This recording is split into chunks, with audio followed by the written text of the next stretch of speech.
Affaire Jean Star, Babybel sort de son silence. Libération l'a rencontré à Nîmes, dans le cabinet de son avocat. Autant de calomnies, c'est terrifiant. Il s'était encore très rarement exprimé dans la presse depuis l'affaire Jean Star.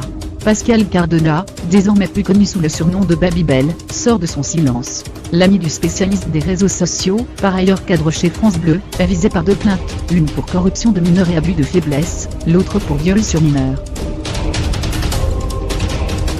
C'est à Nîmes, dans le cabinet de son avocat, qu'il a accepté de rencontrer une journaliste de Libération, et ainsi s'exprimer sur les révélations qui ont explosé il y a 2 semaines.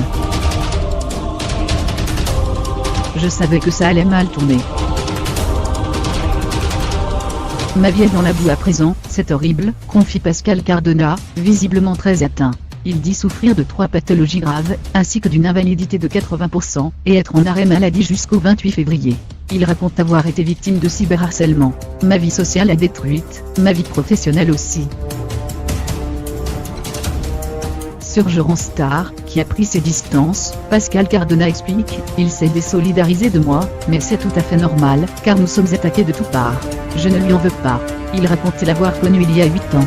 À l'époque, il n'était rien, il habitait à Bron chez sa maman, et il montrait ses fesses chez Morandini. Pour le cadre de Radio France, Jérém a toujours été très borderline. Et il est très fort pour influencer. Et parfois, c'est allé trop loin, comme ce jour, à Marrakech, où il m'a poussé dans la boue. Mais on est amis, c'est un jeu entre nous. C'est le Truman Show.